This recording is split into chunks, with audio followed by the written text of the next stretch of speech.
if you are anointed by God, you will have an impact wherever you go. You will be fruitful in your ministry. Now, there is a mystery about God's call that can only be answered in the heart of God. In fact, God often calls the unlikely into the position of authority. Ngoba uma uNkulunkulu ebeza umuntu umnikeza iministry. Ingakho iBhayibheli lithi he gave some to be apostles, some. Ngamanye amagama uma ubizwe uNkulunkulu, you must have an office uNkulunkulu akubizele kulo.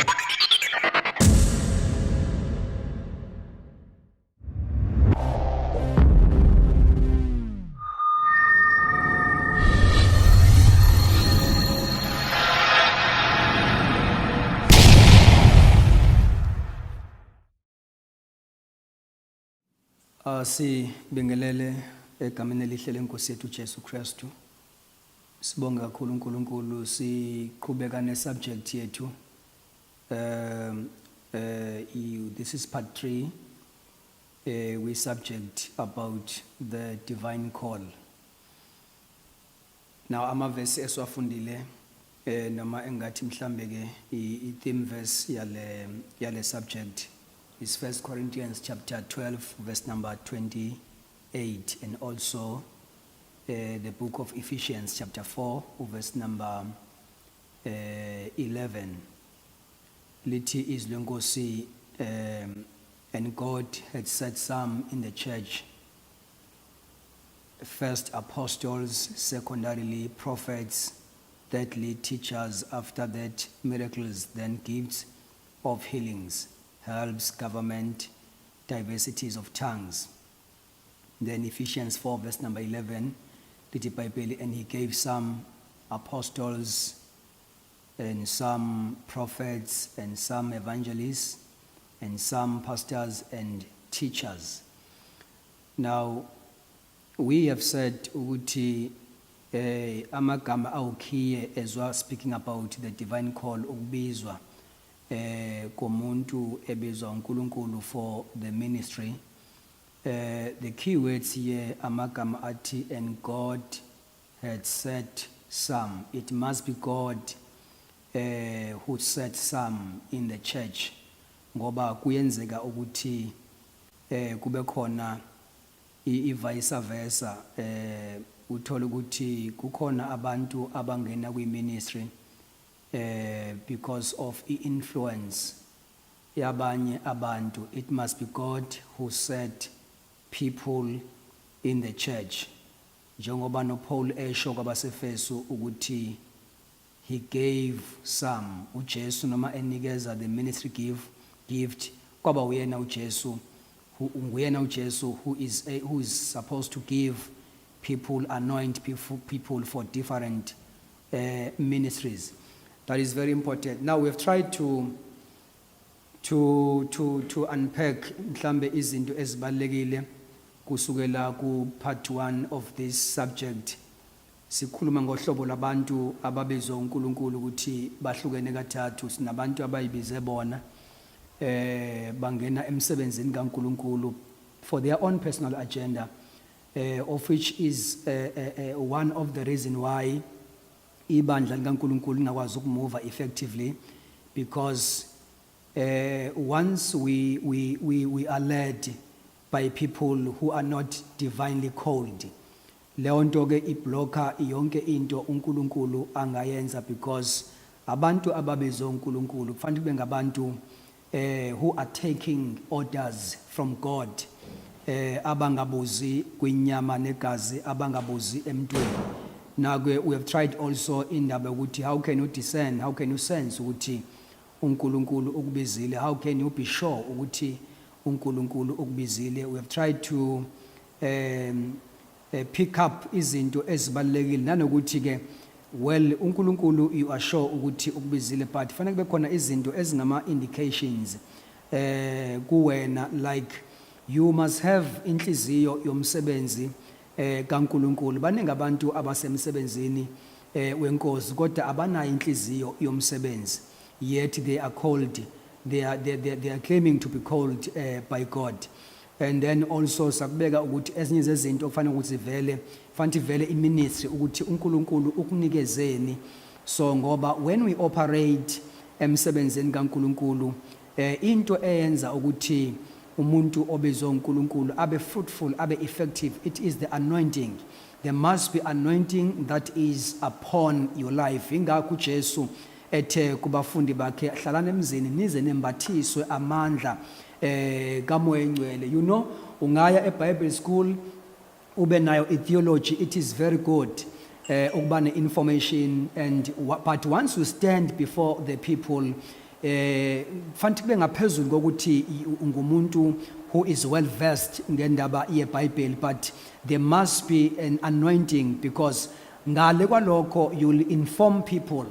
You will never transform people because une-information. Information iyodwa does not make any impact kumuntu obizwa uNkulunkulu. Kufanele ukuthi isandla sikaNkulunkulu sibe phezu kwakho, njengoba esho uHezekiel uma ngabe uNkulunkulu emlidela esigodini samathambo omile, uthi isandla sikaJehova sasiphezu kwami sangihola ngomoya. The hand of the Lord must be upon you uma ubizwa uNkulunkulu. uJesu uma ngabe efika ezoqala iministry yakhe ku chapter 4 encwadini kaLuke uverse number 18, uthi the Spirit of the Lord is upon me, he has anointed me. Abantu ababizwa uNkulunkulu must be anointed. Ngaphezu kwento zonke, you know, sometimes ungahlala ungabi nayo i-education, kodwa i-anointing kufanele ukuthi kube yona nto ebonakala kumuntu obizwa uNkulunkulu, ugcobo elithi iBhayibheli lephula onke amajoka esitha. That is very important. Now, I'm not going to wrap up everything esiqale ngayo because of time. Ngifuna ukuthi ke mhlambe ke siqedele kulokho okusalile. We are going to speak ngendaba ye preparation shortly for calling ukuthi kubaleka kangakanani ukuthi abantu uma bebizwa uNkulunkulu bayiconsider indaba ye preparation, because uNkulunkulu does not use an unprepared material. You must be well prepared. Okokuqala nje uma uNkulunkulu ebiza umuntu kufanele ukuthi lowo muntu abe ngumuntu oye wazi submitter or submissive abe kwi local church, because uNkulunkulu akambiza umuntu outside the church. You must be in the local church, and ukukhonza ukwi local church is one of the preparations. Uyezwakala umuntu oleader umsebenzi kaNkulunkulu, umuntu ophethe umsebenzi kaNkulunkulu uma engazange ahlale kwi local church akhonzwe, alidwe, aphathwe. You know, awukwazi ukuphatha abantu ungazange uphathwe. Awukwazi ukulida abantu ungazange ulidwe, ngoba uma uzolida abantu uzolida ngendlela owalidwa ngayo. For an example, let me read for you this book. I think is Philippians chapter 4, verse number 9. Let iBhayibheli, the things which you learned and received and heard and saw in me, these do, lokho kwenze, and the God of peace will be with you. The things which you learned and received and heard and saw in me. Ngamagama fanele ube ngumuntu oyewalidwa, ube ngumuntu oyewafunda under the leadership, ube ngumuntu oyewasubmitter under the spiritual authority. I preparation leyo ebalekile ukuthi abantu before bangene emsebenzini kaNkulunkulu kube ngabantu abaye bakhonza abavela kwi local assembly, because i local church isona skole sakho esikhulu sakomoya. It's a first Bible school ongamele uyeqe ungaya kuleyo theology, but iBible school enkulu yi local church. Umuntu ongazange aphatheke, ongazange akhonze in a local church uyabonakala, he cannot lead other people, because akazange aholwe. Now ke uthi uPaul izinto ozibone kimi wazifunda kimi uthi yenza zona ku chapter 2 verse number 2 second book of Timothy nakhona uthi izinto ozizwe kimi Timothy phakathi kofakazi abaningi thatha the very same thing udlulisele kwabanye abantu abathembekile abayoba namandla nabo okuzidlulisela kwabanye abantu.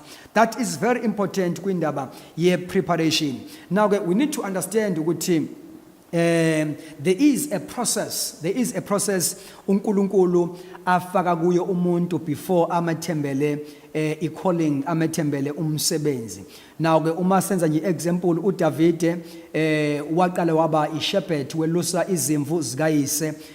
God was preparing uDavid ukuthi one day he is going to tend God's flock uyolusa umhlambi kaNkulunkulu. And also Moses was 40 years lapaya in Pharaoh's court, and also 40 years in the desert before he can take the place in leadership.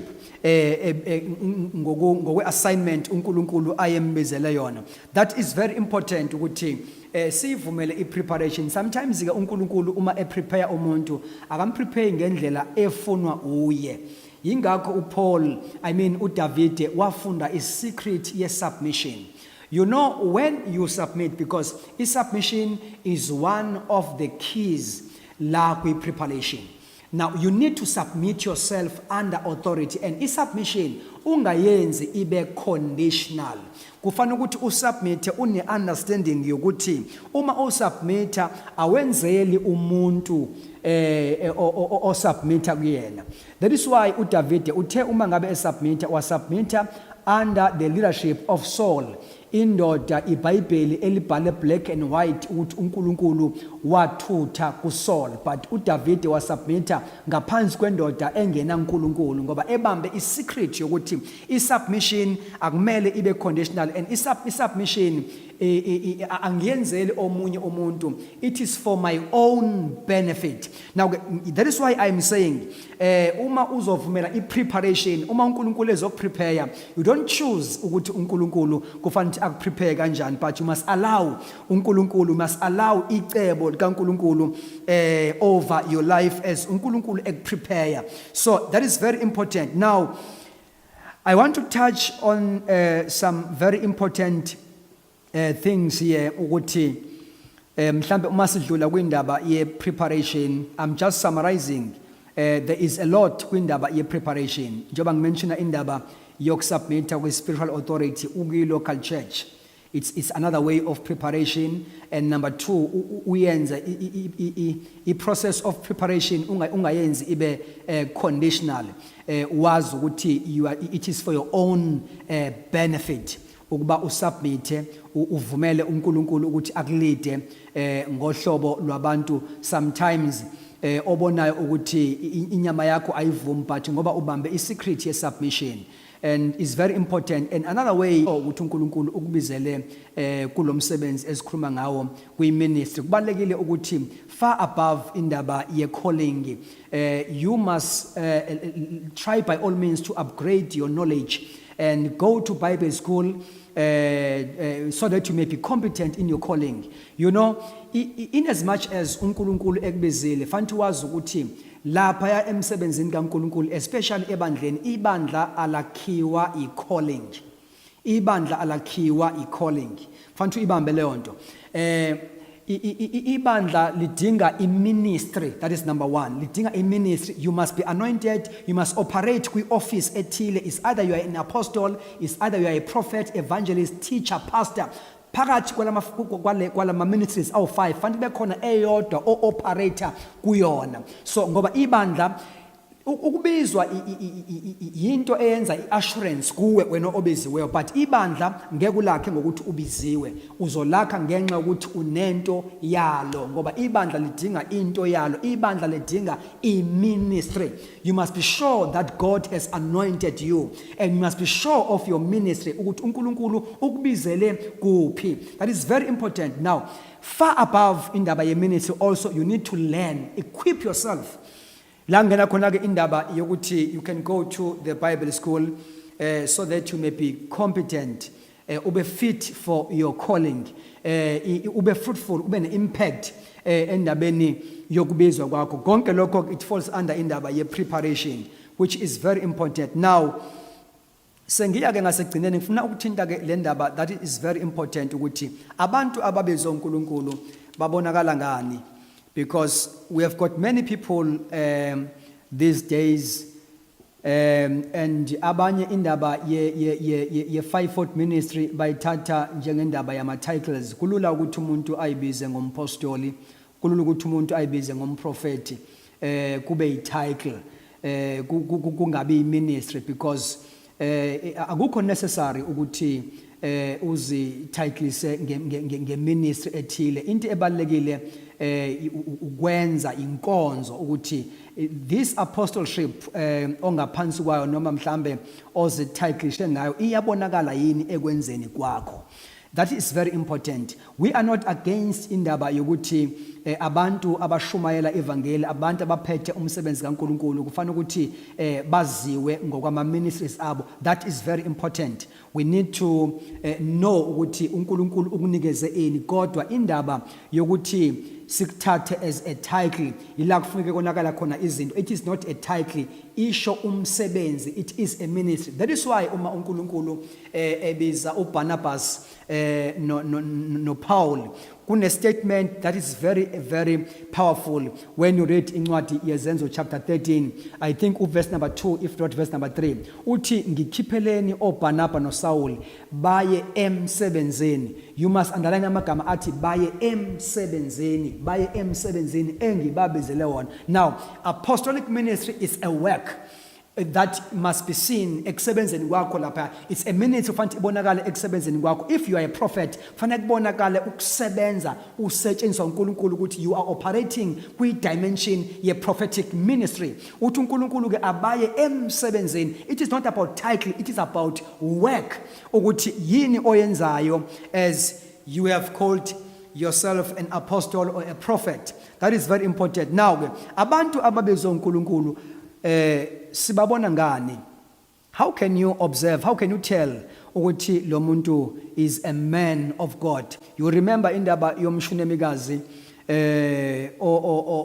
before kuzokwakhiwa i-upper room atshene umyeni wakhe kunamagama awakhulumayo. Uthi uma etshela umyeni wakhe ukuthi akakhiwe upper room, uthi now I know that this is a holy man of God. Now I know. Kusho ukuthi ke uye wa observe up until waba convinced ukuthi truly this is a man of God. Now leli gama lika man of God akulona igama ongalinika inoma ubani, yigama leli okufanele ukuthi ube sure ngalo ukuthi uthini uma uthi umuntu is a man of God. Now umshunemekazi ke uthi now I know because this prophet of God ubemana adlula la kulomuzi womshunemikazi, and this woman was observing this man up until waba convinced ukuthi no, this is not an ordinary man, this is a man of God. Babonakala kanjani abantu ababiziwe uNkulunkulu? Number 1, babona ngehumbleness, intobeko. That is Ephesians chapter 3 verse number 8. Humbleness. They are humbled. Now, pride, it put her off endabeni yokuthi you can be called a man of God. Now, abantu ababizwa uNkulunkulu ubabona ngento, they are down on earth. Even nomntwana ka Sunday school kulula ukuthi approach umuntu who is a man of God. Humbleness. Number 2, they know their God. Bayamazi uNkulunkulu wabo. That is Ephesians 4 verse number 4 up to verse number 6. Bayamazi, they know their God. Number 3, abantu ababizwa uNkulunkulu, they know that God has put his hand upon them. Bane assurance yokuthi isandla sikaNkulunkulu siphezu kwabo. That is very important. That is very important. Number 4, abantu ababizwa uNkulunkulu, they see themselves as God sees them. Bazibona ngokweso likaNkulunkulu. Romans 9 verse 20 up to 21. Ngoba uma ungazibuki ngendlela uNkulunkulu akubuka ngayo, you will be discouraged in the ministry, because you know anointing ephezu kwakho. Anointing is one of the things as sensitive. Anointing iyakwazi ukusokola. if uma uzombuka umuntu ogcotshwe uNkulunkulu umbuke with an attitude yokumdespise. No, you see, umuntu obizwe uNkulunkulu akakwazi ukusebenza endaweni la engamukeleke khona, because i-attitude iya-counter kwi-anointing. I-anointing ifuna ukwamukelwa kuqala before izo-operator. So-ke bazibuka ngendlela uNkulunkulu ababuka ngayo. Number 5, they have a perseverance and power that is beyond themselves. Ubabona ukuthi bayakwazi ukubekezela, bayakwazi ukuba sezimweni. Wena othi mangabe ubuka ube nento ethi ngeke ngilungeke if abantu ababezwe uNkulunkulu kanti baphinde badlule ezimweni ezinjengalezi. They have got that perseverance and power that is beyond themselves. Glory to Jesus. That is Philip chapter 4 verse number 13. Uthi uPaul, I can do all things. Banamandla adlulele angaphezu kwamandla abanawo. Number 6, they have hope. Banethemba. They have hope. That is Ephesians 1 verse number 18 up to